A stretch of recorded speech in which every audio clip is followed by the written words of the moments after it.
This is the CBS News Special Report. I'm John Dickerson. The criminal cases, I should say, against former FBI Director James Comey and New York Attorney General Letitia James have just been dismissed. Comey was charged with giving false statements to Congress back in 2020 and obstruction of justice. He pleaded not guilty. James, who also pleaded not guilty, was charged with bank fraud and making false statements to a financial institution. The case was being prosecuted by Trump-appointed U.S. Attorney Lindsey Halligan, who has never tried a criminal case. A Virginia federal judge found Halligan was illegally appointed to the role. Let's start with Justice correspondent Scott MacFarlane. Scott, the judge's ruling, illegally appointed to the role, what does that mean? Yeah, these two very high-profile criminal defendants made a series of arguments to get their cases dismissed. They both think they're politically motivated cases, vindictive prosecutions, that there was some form of problem with the grand jury as well. That's not what this is. This ruling is that the prosecutor on the case, Lindsey Halligan, who 2 months ago was a Trump White House aide, was not lawfully in the position of U.S. attorney, and therefore the cases must collapse. And they're dead for now, John. They're both dismissed without prejudice, which means they can be refiled, but it's going to be complicated for James Comey. His case is beyond the statute of limitations of 5 years. What the judge is saying here is that Lindsey Halligan is not in the position lawfully because there's a 4-month window in which you could have an acting U.S. attorney serving as top prosecutor. That window closed September 22nd. Therefore, Halligan is not to be the U.S. attorney unless judges choose her to be. What's more, John, in this unique scenario, Lindsey Halligan is the only prosecutor whose name is on the James Comey case and on the Letitia James case. She's the only one who would sign her name to it, the only one who presented to the grand jury. If she's not there lawfully, there's no second chair. There's no backup. Therefore, the cases are dismissed without prejudice as of today. And, Scott, when a judge dismisses a case without prejudice, is that it? Any more we could glean from the judge in terms of any insight into what led to this decision? Yeah, the judge emphasized that point I just mentioned, John, that because Lindsey Halligan's the only prosecutor on the case, there's no other place to go here other than dismissal. Yes, the Department of Justice can try to bring this case back against Letitia James, perhaps with a different set of prosecutors. With James Comey, it's going to be complicated. They're past the statute of limitations. This may be fatal to his case. And these two defendants, John, never had a chance to argue the merits of the case or fight their case on the facts alleged. They're just making a process issue here, but it seems to be a successful one. And briefly remind us, Scott, of why the process led to a Lindsey Halligan appointment rather than the standard way of approaching these kinds of things. Yeah, there was a Trump appointee in that job in September. He did not move forward with these controversial cases against Comey and James. He was ousted. Lindsey Halligan was installed. Her first orders of business on the criminal docket were these two cases, among others.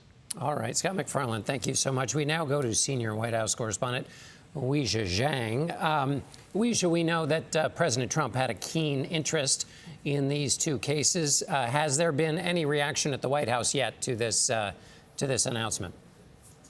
John, as of right now, we have not heard from the White House or directly from President Trump, who, you're right, certainly expressed how he felt about these two cases in the days leading up to the indictments of both Comey and James. In fact, he posted on Truth Social on September 20th, just 5 days before Comey was indicted.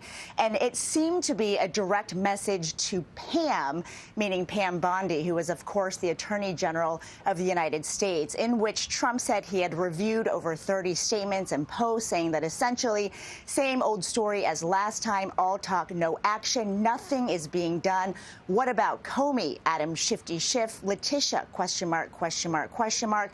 They're all guilty as hell. And of course, he goes on to explain why he believes they are guilty, all of these people being his people that he considers to be political foes. And in the past, John, he has called for their prosecution, too. The reason why this particular post is notable is not only because the timing, but because there were questions later about whether the president meant to make them public or whether they were supposed to be a direct message to the attorney general, which later he denied. So at this hour, we have not heard yet about Trump's reaction. But, John, you can imagine that it will be one of disappointment and frustration, since he has spent so much time claiming that the only reason that he himself was investigated by these two law enforcement officials was because of a witch hunt. That's according to Trump. John?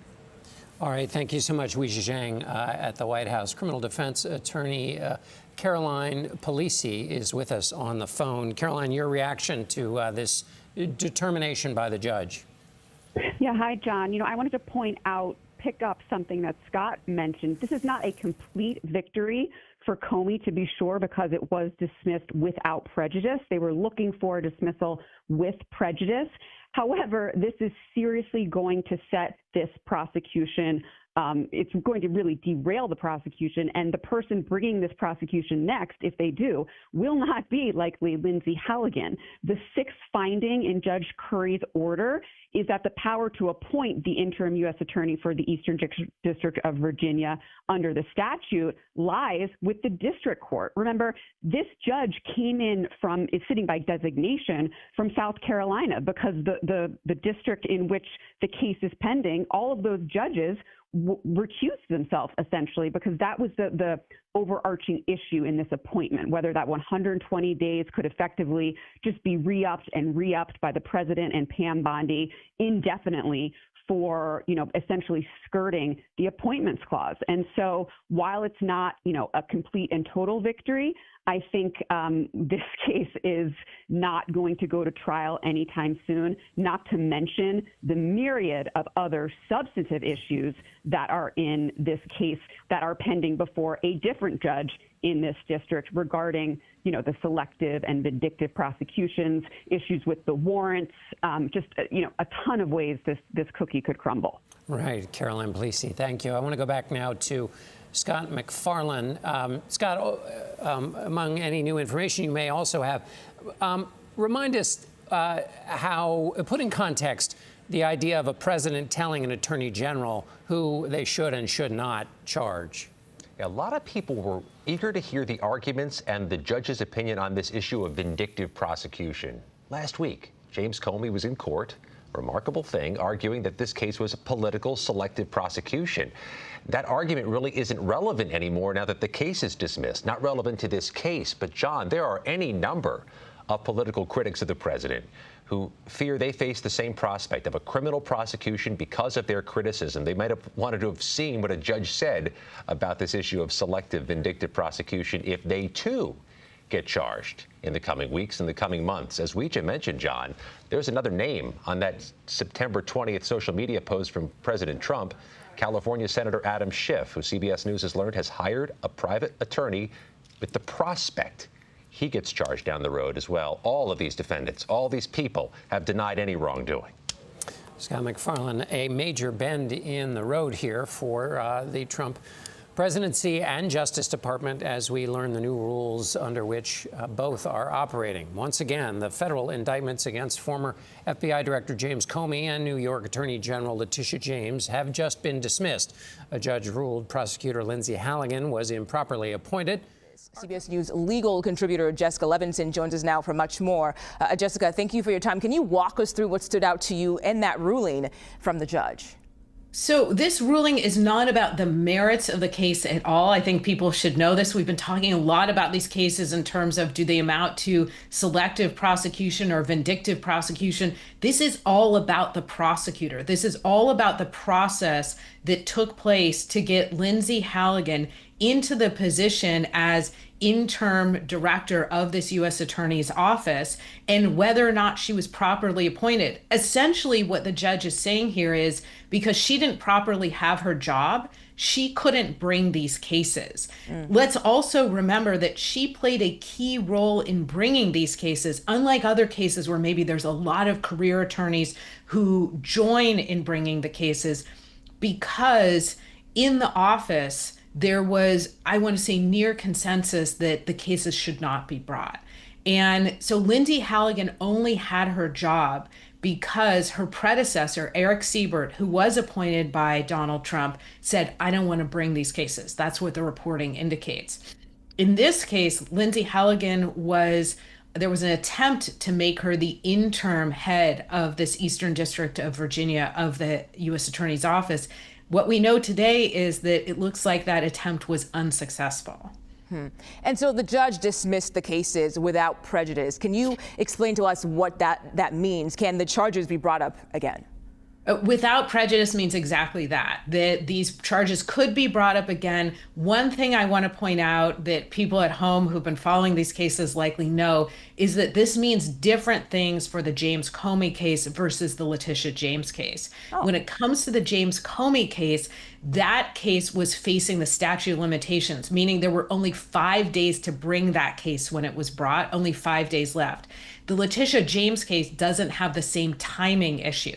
So even though the case can be brought again with respect to both, if another judge or this judge finds that the statute of limitations has run on the James Comey case, meaning it would be too late to refile, that case is dead.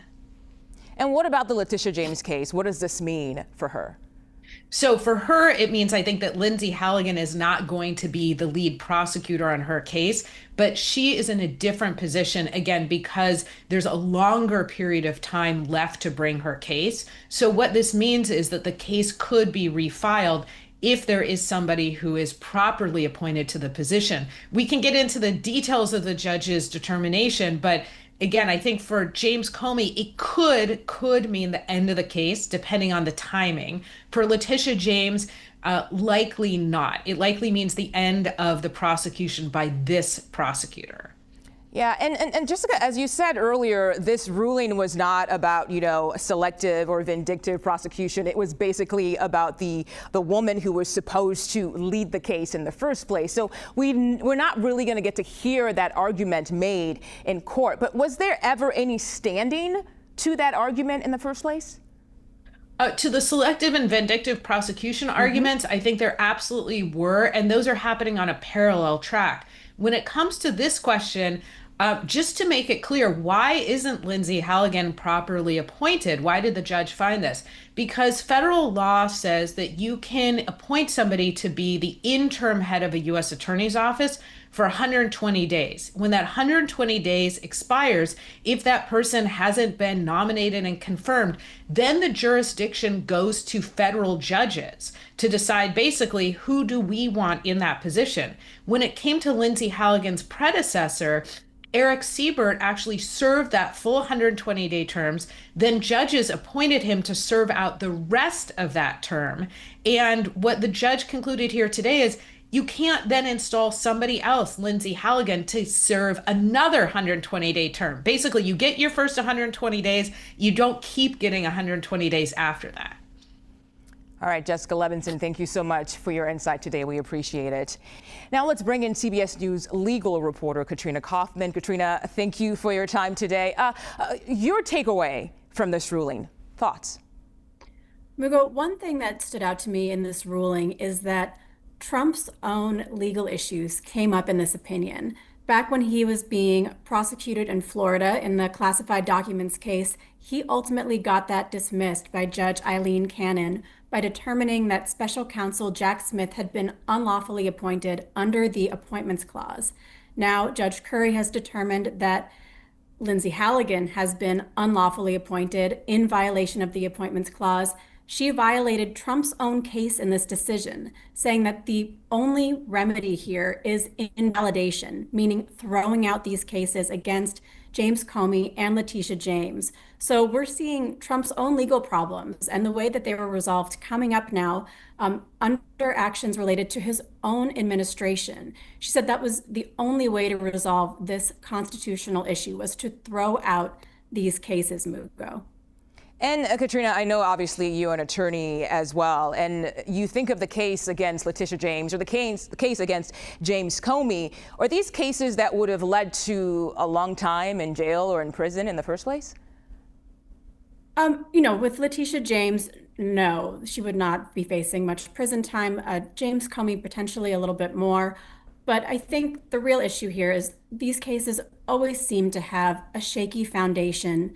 And what the problem is, the reason that these are getting thrown out completely is because Lindsey Halligan was the only one to sign on to them. There have been other instances, Mugo, where it was determined that the U.S. attorneys that were put in as interim or acting have been deemed unlawfully appointed in other states, but their indictments have sometimes been allowed to stand because career prosecutors in those offices had taken the helm of those cases, had been the one to bring them into the grand jury room, had been looking into them for a long time. Here we have a very unusual set of circumstances. Lindsey Halligan was put into office within just a couple of days. She was in a grand jury room getting an indictment of James Comey. There are a lot of questions about what happened in that grand jury room. The judge mentions them in this opinion as well, even though it's not ultimately the reason that they were dismissed, according to her here, because she found that Lindsey Halligan's appointment was invalid because she was the only one to secure and sign these grand jury indictments. These cases are being dismissed. So we're seeing a very different set of circumstances here. Yeah, and Katrina, we've been talking about how these cases came to be in the first place. The president basically posting on social media, talking to Pam Bondi and saying that this is something he wants to see happen. Now, there was always that question of selective or vindictive prosecution, which we obviously are not going to get to hear in court because the case has been dismissed. But would that have been a valid argument for James Comey to make, or even Letitia James to make? Well, we did see arguments for James Comey related to his claim of vindictive prosecution. Now, Mugo, this is something that defendants rarely succeed on, but with these cases, they could possibly have fit into that rare instance because we have these very public social media posts by President Trump where he is saying that he wants these people prosecuted. So there was real evidence there that could potentially rise to this level of vindictive prosecution. Now, that was another basis on which he was trying to get the case dismissed. But at that hearing, too, a lot came out about what happened in the grand jury room, how this indictment was gotten in the first place, and potential prosecutorial missteps that the judge pointed to there. So there have just been so many issues related to these cases. Now we see that Lindsey Halligan has been deemed unlawfully appointed. We absolutely expect the Department of Justice to appeal this. So we could possibly still see further information about his vindictive prosecution claims, the same for Letitia James. And I want to go back to the case against James Comey because, again, we know that the judge dismissed this without prejudice, which means charges could be brought back again. Is it possible with that James Comey case, considering the fact that they had a deadline in the first place to basically file charges against him? I mean, that is a very good question. It really did seem as though they were bumping up on the statute of limitations there. I believe Jake Rosen was saying there was only about a day left. I'm sure that the Justice Department is still going to see what they can do here, if they can convince a judge that they still had a small window to bring this case back. I think it is very likely that when it comes to James Comey, that case is dead, though, because they were so close to the statute of limitations there. Now with Letitia James, that could be a different story. All right. Katrina Kaufman, thank you so much for joining us. We appreciate your insight. Thank you. And CBS News legal contributor Caroline Polisi joins me now for much more on this story. Caroline, this ruling does not address the merits of this case. We've been mentioning that. So are future charges possible here? That's right. As Scott noted, this is purely procedural. A huge win for Comey and James, certainly. Remember, this issue was combined before this judge. So she's ruling on both of these cases about just this narrow issue of whether or not Lindsey Halligan was lawfully acting as the United States Attorney for the Eastern District of Virginia when those indictments were signed. And ultimately, this judge, Judge Curry, found that no, Pam Bondi did not actually have the authority to appoint Lindsey Halligan because it was within this 120-day period under the appointments clause that really she has this power, and you can't end run around the appointments clause by appointing different acting and or interim United States attorneys. So that was really the issue. It's a bit of a technicality, really. Yeah. And so when you ask the question whether or not these cases can be brought again, this was not a complete win for Comey and James. They wanted this case dismissed with prejudice. The judge decided to dismiss it without prejudice, which means that DOJ could come back, likely with a different prosecutor, likely not with Lindsey Halligan, because remember, now it's the district court that gets to appoint the interim United States attorney in that district, not Trump, not Pam Bondi.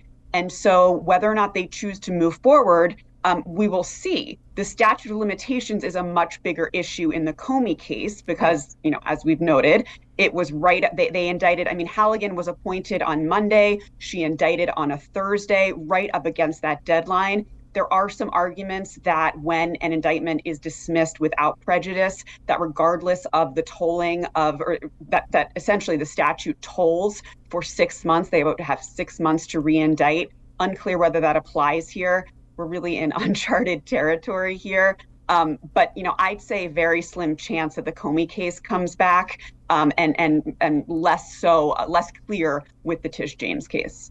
I mean, you mentioned, Caroline, uncharted territories here, but I have to ask if the Justice Department does decide that this is a situation they want to bring this case back again.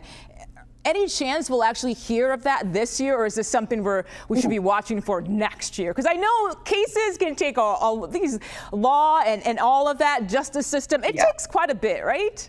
It does. And, these things take time, which is one of the reasons why, which was one of the arguments James Comey made to dismiss this case on the merits, was that the government didn't take the time that they were supposed to get the warrants to research material that they had seized years earlier. Essentially, they looked through emails and other files without a proper warrant, because that's why these things take time. Yeah. Indictments take time. Getting the issues together takes time. And one of the issues that Lindsey Halligan raised that the judge really criticized her for is that she told those grand jurors that if they didn't feel like there was enough evidence to indict before them today on that grand jury charging day, that they could assume that the government had more in their back pocket. That's why this judge really criticized her, saying this is an indict first and investigate later position. So we'll see. Did anything else from what the judge had to say, did anything else stand out to you in this case? Yeah, look, judges like to be conservative. I doubt that we will see an answer to the question about that vindictive and selective prosecution. Judges don't like issuing decisions if they don't have to. It is now really mooted that issue for the Comey case. Appeals will abound here. Rest assured, this ruling will be appealed because remember, there are similarly situated acting United States attorneys in this, of this same ilk, essentially, throughout the United States. I think there are 4 now that have this same issue, including Alina Habba in New Jersey. And so, the Justice Department likely would love to get a reversal on this opinion and would love to have something, a higher court essentially saying that they have unlimited ability to reappoint United States attorneys without the consent of the Senate, essentially doing whatever they want and putting in place whomever they want.